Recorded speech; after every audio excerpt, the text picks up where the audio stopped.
Pregunta del año pasado respecto a los forámenes principales del cráneo, donde el primer inciso nos indica: el foramen yugular permite el paso de nervios simpáticos para los ojos y de una rama de la arteria faringe ascendente.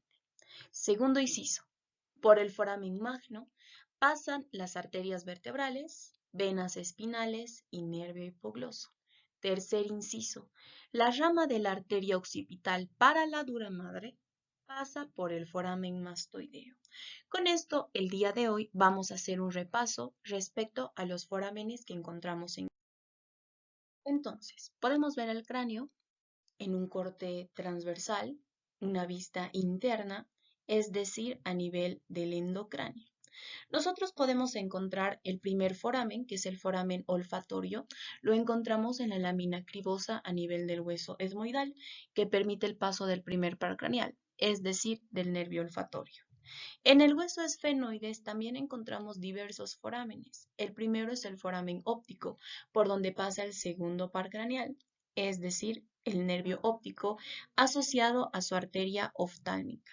En este mismo hueso encontramos un foramen a ambos lados, el foramen redondo, por donde pasa el trigémino, pero en una de sus ramas, la rama maxilar. Inmediatamente inferior encontramos el foramen oval, por donde pasa también el trigémino, pero con otra rama, la rama mandibular. Encontramos el foramen lacerum, por donde ya no pasa el trigémino, sino una arteria, la arteria faríngea ascendente. Y el último, el foramen espinoso, que permite el paso de arteria y vena meningia. A nivel del hueso temporal encontramos un conducto, el conducto auditivo interno, por donde pasan dos pares craneales, el 7 y el 8, es decir, el facial y el vestíbulo coclear.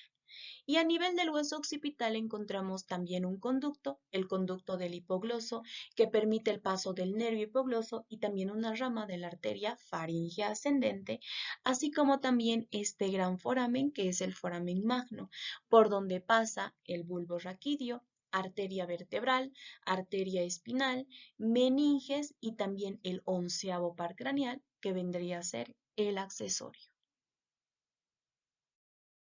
En esta vista, es una vista inferior, también encontramos diversos forámenes. En la región anterior, a nivel del hueso maxilar, encontramos este foramen detrás de los incisivos, el foramen incisivo, por donde pasa el nervio nasopalatino. Nuevamente a nivel del hueso temporal encontramos un foramen, el foramen carotidio, por donde pasa la arteria carótida interna, así como también nervios simpáticos que se dirigen a los ojos o para los ojos. También encontramos inmediatamente posterior el foramen yugular, por donde pasa la vena yugular asociado a tres pares craneales, 9, 10 y 11, es decir, glosofaringio, vago y accesorio.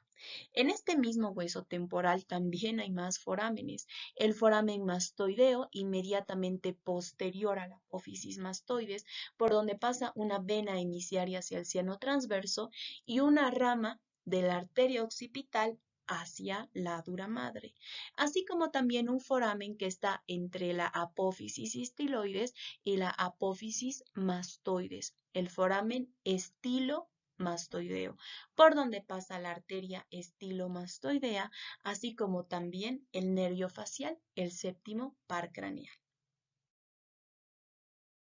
También encontramos esta vista anterior del cráneo, con diversos forámenes. A nivel del hueso frontal, encontramos un foramen que está arriba de las órbitas, el foramen supraorbitario, por donde pasan vasos y nervios supraorbitarios. Debajo de la órbita, en el hueso maxilar, también hay otro foramen, el foramen infraorbitario, por donde pasa una rama de la división maxilar del 5º par craneal. ¿Cuál? El trigémino. También encontramos forámenes a nivel de la mandíbula, el foramen mentoniano, por donde pasan vasos y nervios mentonianos. Y en una vista interna de la mandíbula encontramos el foramen mandibular, por donde pasa el nervio alveolar inferior. Dime, ¿con esta explicación ya eres capaz de responder estas preguntas?